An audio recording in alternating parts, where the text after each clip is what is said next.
Hello friends, welcome to this channel of spiritual journey 741। इस channel में भगवान श्री कृष्ण के बहुत अच्छे कोट्स एंड वाणी अपलोड किए जाते हैं, जिसको फॉलो करके आप अपने जीवन में बहुत बड़ी सक्सेस ला सकते हैं। सो इस चैनल को सब्सक्राइब कीजिए एंड लाइक शेयर कीजिए। जय श्री कृष्ण। आज विजयदशमी, वो दिन है जब श्री राम ने रावण का वध, वो दिन है जब श्री राम ने लंका पर विजय प्राप्त की। लोग कहते हैं कि ये अच्छाई की बुराई पर विजय का प्रतीक है। इसे देखने का एक और रूप भी है। जी हाँ, ये प्रेम के विजय का भी प्रतीक है, ये परिवार के विजय का भी प्रतीक है। आपको तो ज्ञात होगा ही कि रावण महाज्ञानी था, महाशक्तिशाली था, महादेव का परम भक्त था रावण। अब जो व्यक्ति कैलाश पर्वत उठा सकता था, वो व्यक्ति स्वयं एक कटे हुए वृक्ष की भांति श्री राम के चरणों में गिरा हुआ था। क्यों? क्योंकि राम के साथ लक्ष्मण था, वही रावण के साथ विभीषण भी नहीं था। एक और परिवार में बढ़ता प्रेम था, तो दूसरी ओर परिवार में बढ़ती धरा। स्मरण रखिए, यदि संसार पर विजय प्राप्त करनी है तो सर्वप्रथम परिवार में प्रेम बनाए रखना होगा। परिवार में केवल प्रेम बढ़ाइए, द्वेष कभी नहीं। आप सदैव सुखी रहें और जीवन की हर बाधा पर आप विजय प्राप्त करें। राधे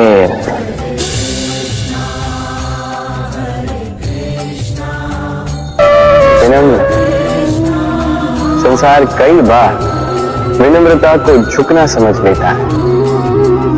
आपने कई बार लोगों को ये कहते हुए सुना होगा कि मैं कभी किसी के समक्ष नहीं झुकता, कभी नहीं झुकता, मैं टूट जाऊंगा किंतु कभी झुकूंगा नहीं। अब देखिए, ये सारी बातें जो है मन में अहंकार भर देती। अहंकार आपको स्वयं आपके पास ले जाता है। समझ जाइए एक महत्वपूर्ण बात, किसी के समक्ष झुकने का अर्थ ये नहीं कि सामने वाला व्यक्ति आपसे अधिक प्रभावशाली बन या है। इसका अर्थ ये भी नहीं कि आप हार चुके हो या हार मान रहे। समझ जाइए, अधिकतर झुककर वही मिलता है जो आपसे ऊंचे पद पर होता है, उसे उसी प्रकार मिलना पड़ता है। किसी के समक्ष झुकने से, विनम्र रहने से आपका कद छोटा नहीं होता, किंतु हाँ, सामने वाले व्यक्ति के मन में आपके लिए आदर और प्रेम अवश्य बढ़ता है। आपका अस्तित्व विशाल अवश्य होता है। तो चयन आपका है, क्या चुनेंगे? विनम्रता या अहंकार? राधे। चलिए आपको एक बात स्मरण कराता हूं, बात जो आप पहले से ही जानते हैं। कैसी विचित्र बात है ना। देखिए, आप इस संसार में आने से पूर्व भी ये संसार था, आप इस संसार से जब जाएंगे उसके पश्चात भी संसार रहेगा। अर्थात आपके आने से पूर्व और आपके जाने के पश्चात का समय आपके हाथ में है नहीं। तो आपके हाथ में है क्या? आपके हाथ में है वो समय जिसे आप अभी जी रहे हैं, वो समय जहां आप मुझे सुन रहे हैं, वो समय जहां मैं आपसे बात कर रहा हूं। बस यही आपके हाथ में है। अब इसका आप क्या करेंगे? चिंता करके नष्ट करेंगे? मैं तो यही कहूंगा कि आपको चिंतन करना चाहिए। चिंतन करें कि कैसे इस समय का अधिक से अधिक सदुपयोग किया जा सके, कैसे अधिक से अधिक महान कार्य हम कर सके, शुभ कर्म कर सके, कैसे हम सब में आनंद बांट सके। स्मरण रखिएगा, ये चिंता चिता तक ले जाती है और चिंतन मन को कुंदन बना देता है। राधे राधे। इतिहास को देख रहे हैं, इतनी कोमल कि कोई बालक भी आके इस पर बैठ जाए तो ये दब जाती है। एक छोटा सा चूहा कहीं से आ जाए, अपने दांतों से इसे काट सकता है, और यदि कोई हाथी आ गया तो बड़ी सरलता से इसे जड़ से उखाड़ कर फेंक सकता है ना। अब देखिए,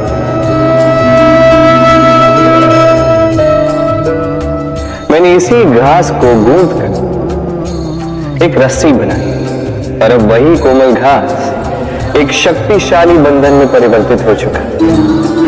ऐसा बंधन जो किसी हाथी को बांधने में काम आ सकता है। वही हाथी जो बड़ी सरलता से इस घास को उखाड़ कर फेंक सकता था। समझे आप?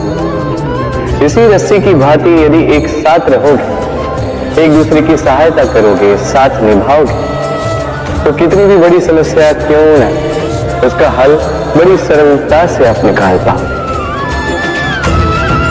राधे।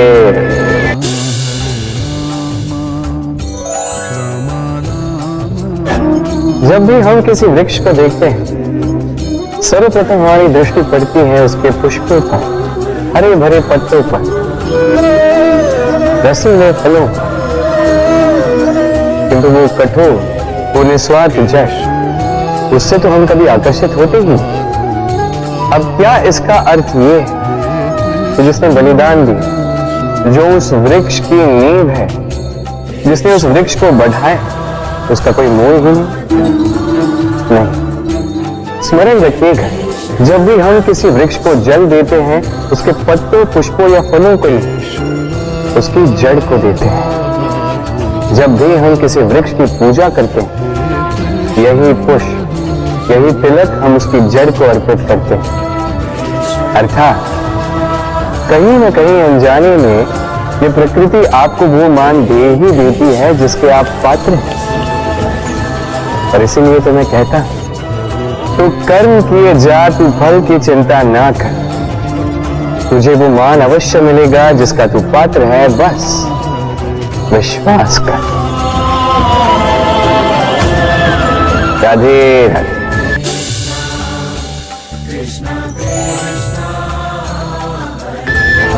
देखिए, ये प्रेम वो रंग है जो जीवन में रस भर देता है। ये प्रेम वो सोच जो पल भर में मुख पे मुस्कान ला देती है। प्रेम वो पुष्प है जो मन की बगिया को खिला देती है। प्रेम वो सोच जो एक ही क्षण में संसार में आपको सबसे अधिक संपन्न अनुभव करवाती है। ये प्रेम वो जो तपते मरुस्थल में आपको जीवित रखे। ये प्रेम वो जो आपकी आत्मा को तृप्त कर दे। ये प्रेम वो जो आपके मुख पर मुस्कान ला दे, जैसे अभी इस समय राधा मेरे मुख पर ले आई। अद्भुत है ये प्रेम। तो आइए इसी प्रेम के साथ कहें, राधे राधे।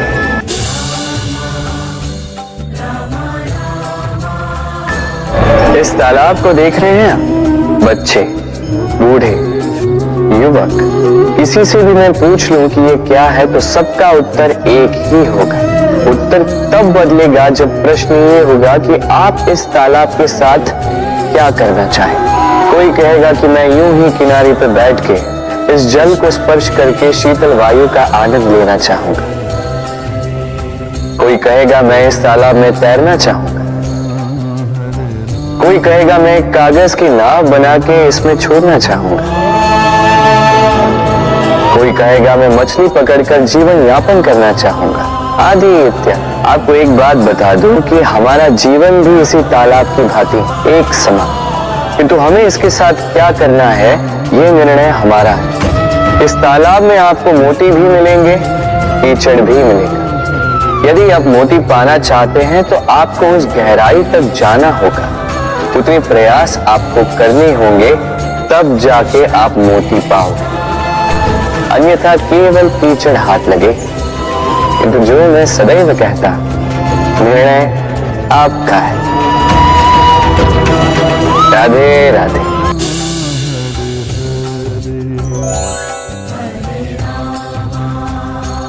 तो इस चैनल को सब्सक्राइब कीजिए एंड लाइक शेयर कीजिए। जय श्री कृष्ण।